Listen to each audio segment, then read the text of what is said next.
So my name is Taryn, and I'm a co-founder of Watershed, and I'm on staff, and I've been married 17 years to my husband, Scott. It'll be 17 years this May, and he is a co-pastor here, with whom I have two sons, Colson and Keen, and a very presidential sock-eating dog, Lincoln. And this was our Christmas picture, or intended to be, but we were working on this building right around the holidays, if you were with us for that. And so this is as close as I'm going to get to a Christmas card. So Merry Christmas. Never printed it, never sent it. But right after Christmas, as many of us do, I made a New Year's resolution. And the past few years, I have been a runner, sort of. I've done some yoga. But especially like the past 2 years, I have not been as consistent as I would like to be. So along with a few of my friends from my neighborhood, we decided to do a 6-week challenge at a local boot camp. And just to preface this, I had never touched a kettlebell or done a burpee in my life. And I have never done a real push-up. I've never done a real pull-up. So this was like an entirely new world. So January 2nd, we get up early, 6:30 a.m. class, and I wear my yoga pants and my running shoes because I don't know what I'm doing. And like when you go in the yoga studio, it's dimly lit, there's incense, it's warm, the one that I go to, there's nice calm music playing. Or even when I go running, I have my own playlist and the wind is in my hair and it's kind of relaxing. And at 6:30 on January 2nd, it was freezing out. We walk in, it's cold in there. There's fluorescent lighting, the loudest music I've ever heard, and I've never heard any of these songs. And then like a big muscly guy with a head mic on yelling at you from the moment you get in there. And so we start out and he yells like, do a bunch of jumping jacks, and he goes around and high fives everybody. And we're like, how long is it gonna take for him to high five everybody while we're doing jumping jacks? And then there's a big whiteboard on the wall where he's like scratched a bunch of stuff that we can't see from where we're standing. And it's a bunch of abbreviations. And so he starts to tell us we need to get in groups of 3 real quick, and there's gonna be a stacker and a switcher, and someone else is the counter. And so we're discussing what that means exactly. What are we gonna be stacking? While he's demonstrating that we're going to do, he said something about DB, something with DBs or KBs, I don't even know what, something with that, and then a glute bridge, that was concerning, and then something with mountain climbers, and I was like, nah, I really don't know any of this stuff, and he did a quick demo, but of course we were still trying to figure out about the switching and the stacking. Then he yells time, and everybody just drops to the floor and starts doing this stuff with kettlebells and all this stuff, and some of you Watershed people go there, and I was just like in awe of the beastliness of your fitness. I mean, it was incredible. And that first week, there were things sore in my body I didn't know I had. I told my kids when I was driving, like, I don't even want to turn. I just want to only find paths that go straight. And the worst part over the soreness was they want to do this thing called a focus meeting where they measure you. So a guy half my age, after I've worked out and I'm sweaty, is now measuring my arms and my thighs and my waist and then weighing you. It's not awkward at all. And then you hold this machine where they do your BMI. And he looks at it and he goes, well, you're 1% below fitness, the level we call fitness. You're almost fitness. I was like, well, I've been saying that for a long time. That's kind of my new slogan.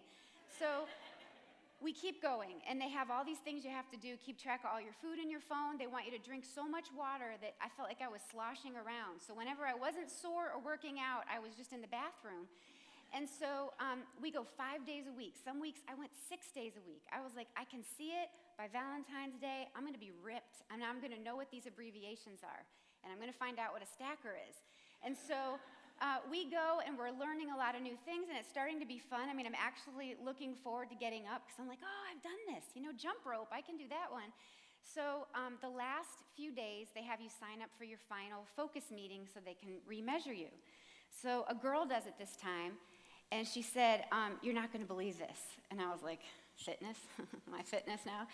And she said, you are exactly the same weight, same BMI, everything. In fact, your circumference of your arms and your waist is just like a smidge bigger. And I was like, you have to freaking be kidding me. I have never, I did push-ups. I hung on a bar and never did a pull-up, but I just did like a thing. And I just was like, it was like all the air went out of my balloon, And I remember Scott said that weekend, well, you have a deal, like they give you like 24 hours, you can sign up for like the rest of your life for a discount, or you don't ever get that deal again. And I just was like, I went from being so excited and sloshing around and doing all this stuff to like, I'm not seeing results. I don't think I belong here, Maybe I'm just at the age where whatever level you're at, you're never gonna change, And maybe I'm just beyond. Maybe I just need to put my yoga pants on and call it a day. And I wonder, for those of you who show up for a series like this, if you kind of feel the same way, maybe about where you are in your life or your relationship or the lack thereof. I have worked my tail off and there's no results. I just feel like maybe I'm not cut out for this. I feel like I just don't see a future where things are going to get any better. And so this is not the direction I actually originally thought I was going to go this morning, but I just felt like for where I am personally, it was what my heart needed, and I hope yours does too. So I want to tell you a story about a girl born into slavery, and her name that her parents gave her had the meaning Sea of Bitterness. And it was probably because for generations before her, her family had been enslaved. And she did grow up by the water, and water would play a recurring theme in her life. And I'm really glad that naming your baby after the context in which they're born is not like a tradition we carry in our culture, Like my older son, he would be like one whose name means living in a drafty rental house with a mauve fireplace in Albion, Michigan. Doesn't really have like a great meaning, and that was the context in which he was born. But her parents were separated due to slavery, and at a young age, she helped her mother, who was a midwife, and she would help deliver babies. And she became known as the baby whisperer because she could entertain or calm the babies. And so she saw the rawness and life and death of birth. And accounts of her story tell us that she confronted her father because he had divorced her mother due to restrictions because of slavery. And so he listened, and it says that in the slave camp there, they had a very humble remarriage ceremony. And then many other fathers and husbands followed suit by remarrying their spouses, all because a little girl named Bitterness had encouraged them to do so. And then one day she even confronted her very barbaric slave owner, who told her and her mother and all of the midwives that they needed to put to death any boys that were born. And so, of course, they resisted and would say that the babies hadn't been born yet, or they were, and they didn't know where the babies went. And so one day her mother gives birth to a baby boy, her little brother, and she puts her baby whispering skills into action. And they were able to keep him hidden for about 3 months, and maybe he just became too big or too verbal. But finally, one very sad day, she had to walk him down to the water.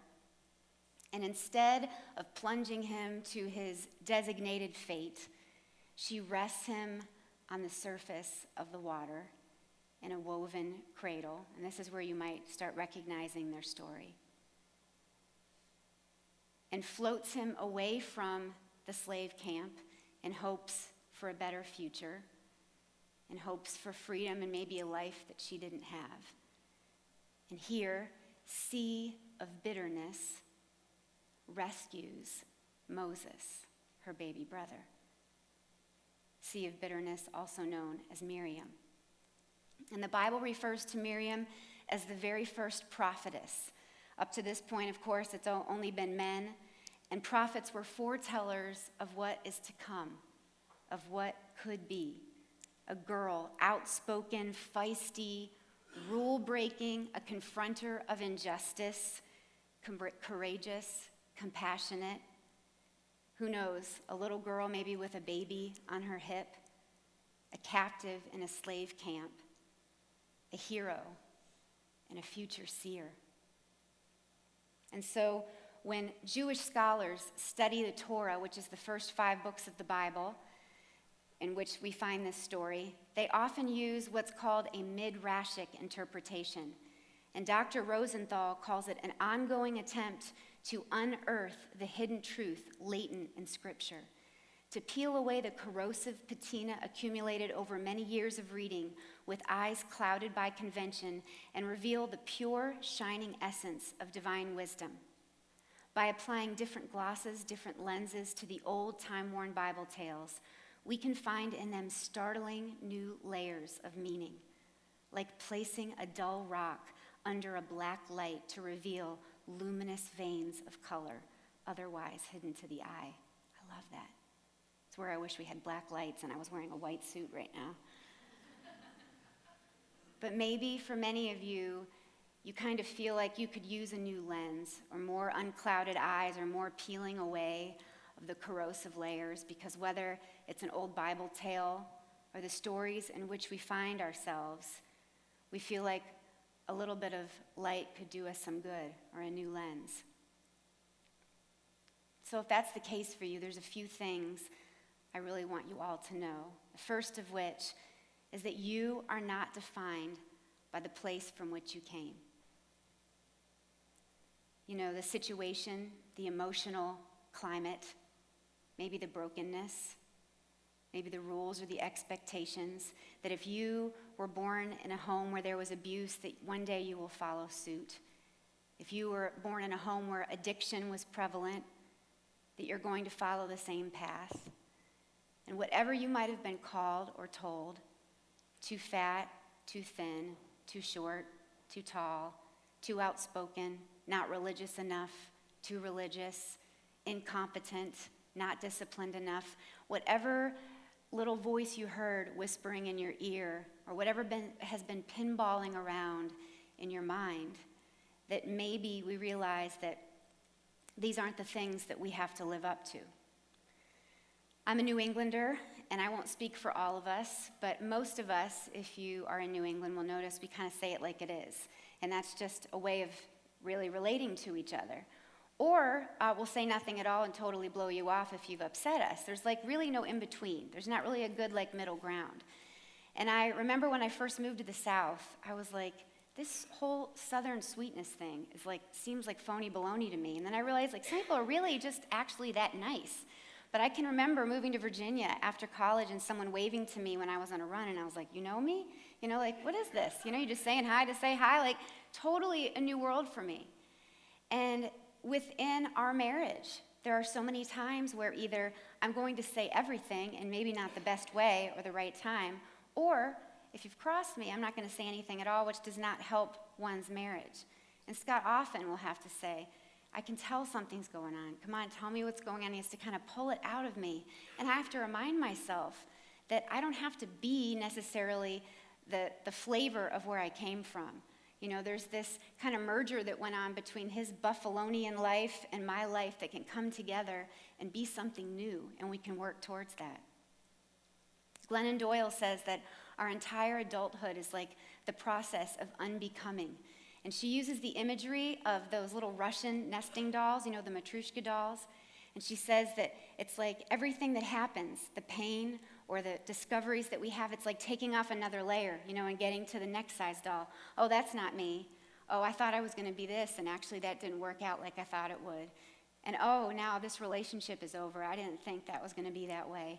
And we finally get to the smallest doll. It's like life's trying to get to the bottom of us. And when we show love for ourselves or for someone else, Anne Lamott calls it like this great spiritual moment, a new point of view that can make us gasp.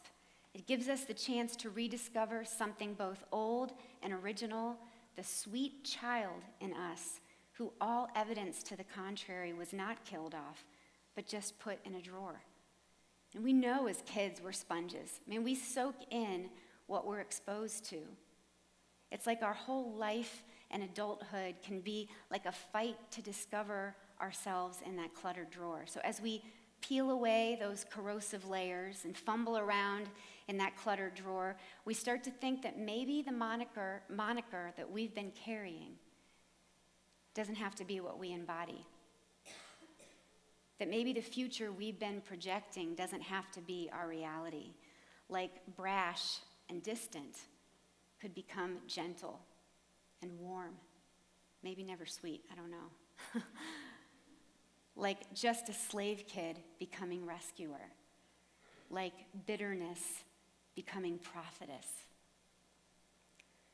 So I'd love to say that Moses floated down the river, and when he was saved by the slave owner's daughter, that then everybody went free and it was really easy after that. But if you know the Exodus story, you know that they had to go through plagues and so much suffering. And so there were frogs and flies and locusts and water turning to blood and darkness and boils.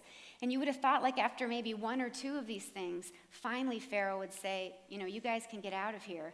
But instead, he just made their lives harder and made their slave labor even more intense. And so on Passover, which is the last night before they're freed from Egypt, God instructs the children of Israel, Miriam's people, to make bread without yeast, signifying you're not even going to have time to let this bread rise because you're getting out of here. And I want you to make some more dough like this and bring it with you on the road. And he says, I want you to eat this meal with your cloak tucked in your belt and your sandals on.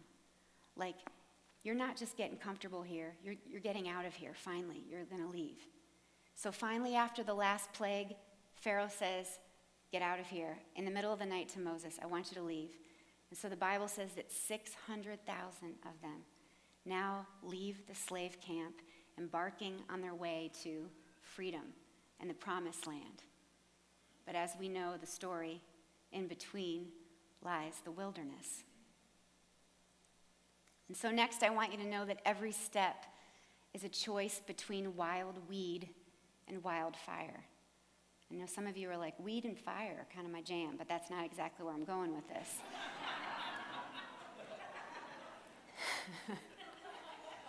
Not bad for the first service. I like that you are awake. So everything in the wilderness will want to just swallow you up. And if you are asking, I don't think this is how it was supposed to be. Well, the wilderness is where it's supposed to be, either thrives or dies.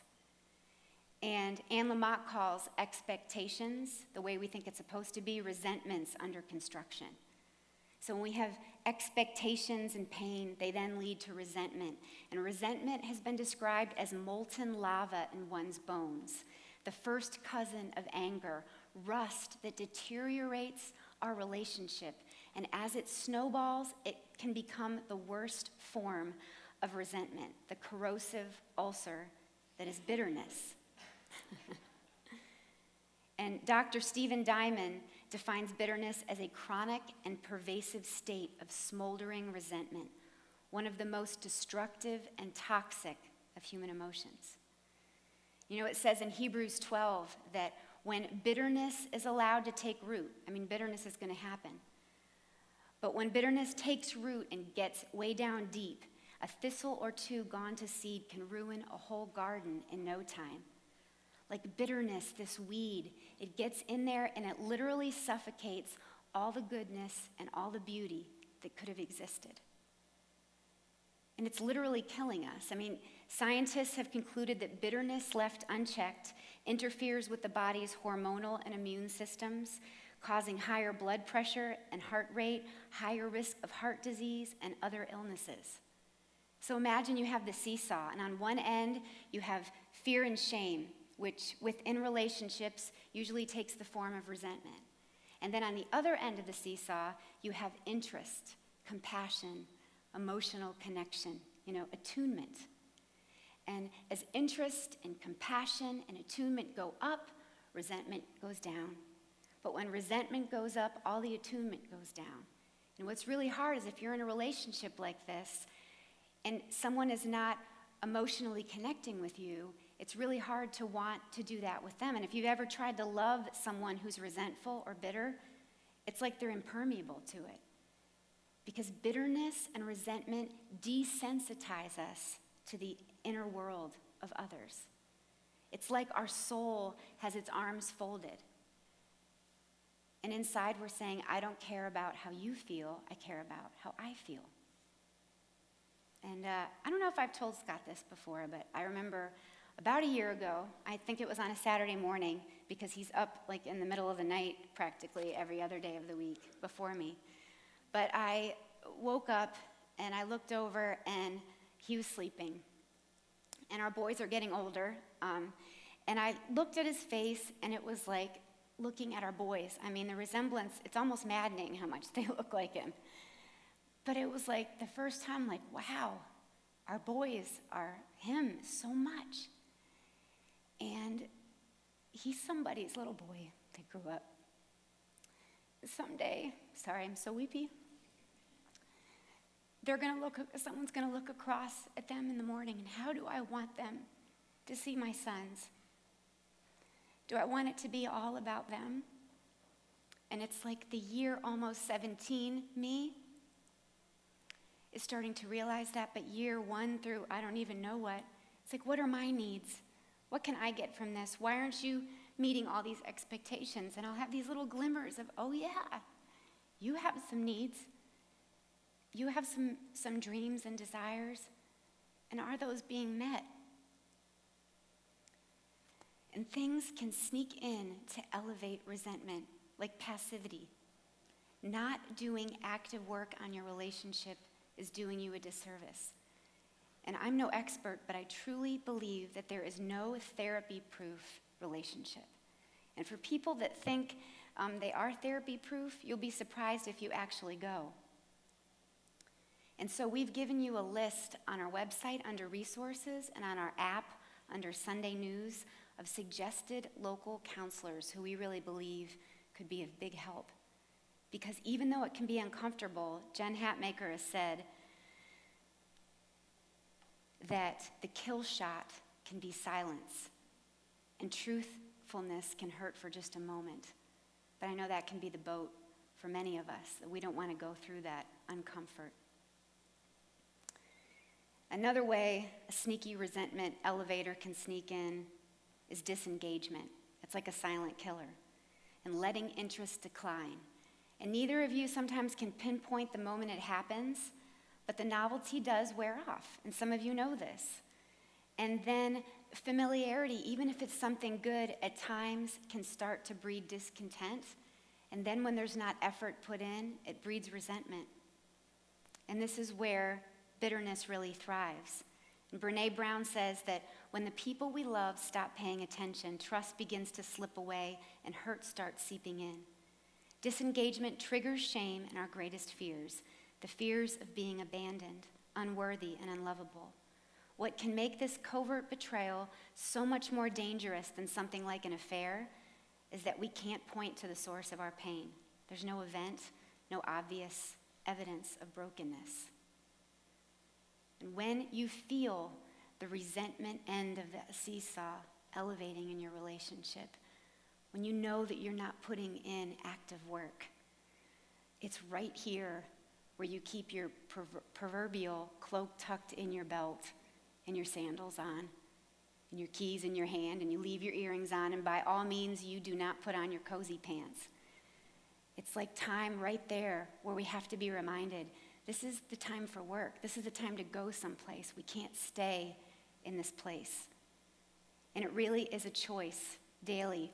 Wild weed, bitterness and resentment, or wild fire, that passionate, hot, fiery, sexy love metaphor, whatever that might be for you, that is your heart's desire, where true emotional connection and attunement, because if we're honest, that's what we really want underneath it all. It's a daily choice. It's a daily decision. And last, I want you to hold out and fight for healing and wholeness. In Exodus 12, when Miriam and her people make their middle of the night escape, 600,000 of them. They've gone through all these plagues within Egypt, and just the evacuation itself, I can't even imagine. The overpacker in me stresses, like how in the middle of the night do you just start, evacuating and going to a new land?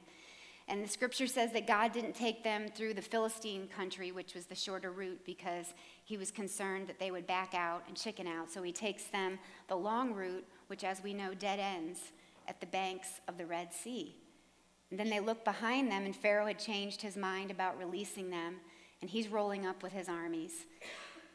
And the scripture tells us that God makes a path for them through the Red Sea. And in Exodus 15, it says, when Pharaoh's horses, chariots, and charioteers rushed into the sea, the Lord brought the water crashing down on them. But the people of Israel had walked through the middle of the sea on dry ground. Then Miriam the prophet, Aaron's sister, took a tambourine and led all the women as they played their tambourines and danced. And Miriam sang this song to the Lord. Sing to the Lord, for he has triumphed gloriously. He has hurled both horse and rider into the sea. Not the catchiest song in English. Maybe in Hebrew it was really something. Very literal song. And as jaw-dropping as the horse hurling and sea parting and plague surviving and escaping and just all of it is to me, there's one word in that passage, one thing that like flabbergasts me. Here they are, middle of the night escape, 600,000 of them, and you can imagine the women. I mean, they're trying to pack. Why does God keep saying to bring this flat dough for this flat bread? We got to bring that with us. And it says they brought their livestock. Of course, they got their kids. There's probably several generations, so you got the older folks you're trying to pack up. They're trying to grab whatever clothes they need to just flee. I mean, they're grabbing all this stuff. And you mean to tell me, in the middle of the night, Miriam's like, hey, I just got to run back real quick. There's something I'm definitely going to need. And it's my tambourine, you know? Maybe a little under eye concealer. I have one pillow, that I really can't sleep without, so I'll carry it. But, like, who on earth brings a tambourine to the wilderness, Like, who evacuates with hand percussion? That part of the story just confuses me. And so when you think about hundreds of thousands of people with all of their stuff and the rolling carts and the livestock and the cows mooing or whatever animals they had and probably babies crying. And at first they were probably cheering as they left. And then obviously when they hear the armies, now they're probably crying and sobbing and screaming. And you can imagine, these armies are coming behind them. And whatever sound an ocean makes when you're walking through the middle of it or a sea. And to think in that cacophony, there was the sound of tambourines. I mean, have you ever carried a tambourine? You can't mute it. It's very jangly. Like you can't sneak up on anybody if you're carrying a tambourine. And to think that in horse carts and in bags and in hands were these instruments. And I'm pretty sure if the sea parts and an army's chasing you, that you probably don't saunter. You probably are like running for your life. And I can imagine that only amplifies the sound. And I wonder if they heard it mixed in, Because you don't carry a tambourine to the wilderness if you don't think you're going to have a reason to play it someday, You don't carry hand percussion when you evacuate and head through an ocean bed if you don't think you're going to have a reason to dance again. And I know so many of you have dropped your tambourine a long time ago, or you never even packed it. Or if you were to pack an instrument, it would be like a giant gong, like, bong, it's over, we're doomed, it's done, bong, I'm giving up, forget the sea, I'm afraid, And Brene Brown says, hope is brokenhearted on the way to becoming wholehearted. Like, brokenhearted still has a place to head, and it's wholeness. And I know some of your stories, I've been in them with you, and I know you feel completely overcome. But I want to encourage you that love is in that long game, in that future scene. Like, I can imagine myself having a reason to need a tambourine, Like, I didn't sign the dotted line on that gym membership, first because I'm cheap, but also I was like, what if I do another 6 weeks? And they're like, still almost fitness. What if I do 6 months, or the 6-year one that they wanted me to sign up for? And I just can't do it. And it's because I couldn't imagine a future of me being able to really see results. And most likely am missing out because of it. And so I want to close with a version of a fairly new tradition practiced at many Passover Seders in the Jewish faith. Passover is coming up. And a group in Boston in the 80s began this tradition, and it kind of spread like wildfire because people liked the idea so much. And in order to bring the story of Miriam into the Passover Seder, in order to foreground women, which I love, they practiced something called the Cup of Miriam, and they set this out at a Seder. And unlike the cup known as Elijah's cup, which is filled with wine, Miriam's cup is filled with water instead. I think Pinot Grigio totally could have worked, but I'm not Jewish, so.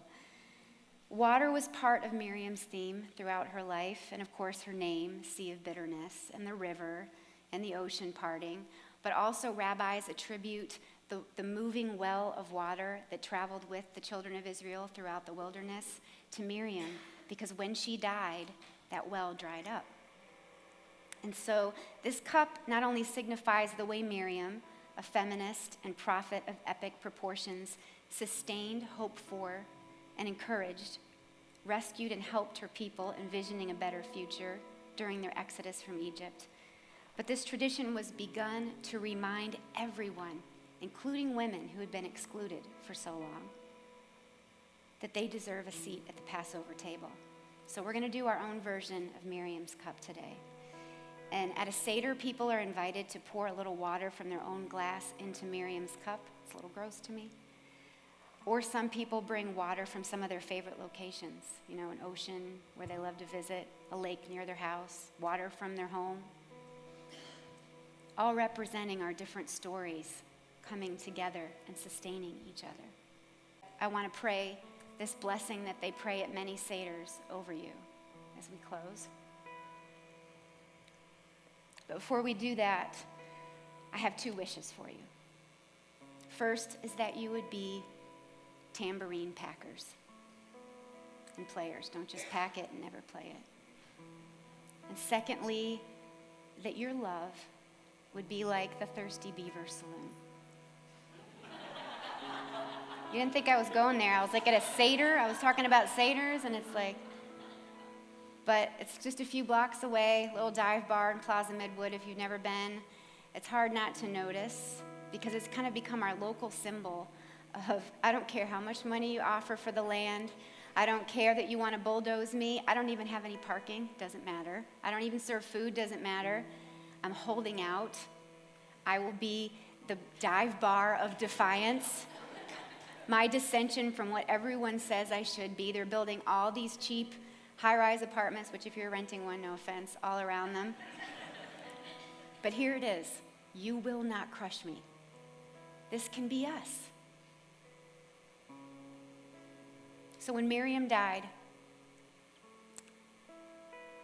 everybody started clamoring for water because the well dried up.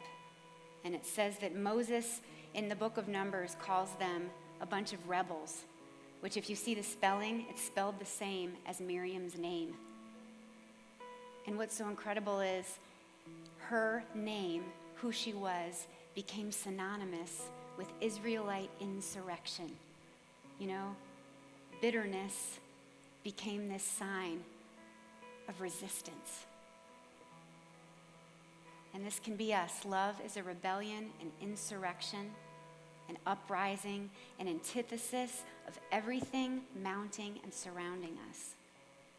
And that smallest Matryoshka nesting doll, the us lost in that cluttered drawer, the holy that pumps through our veins, that tambourine jangling in the desert, all seeds of rebellion.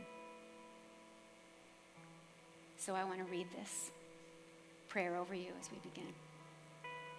This is the cup of Miriam, the cup of living waters.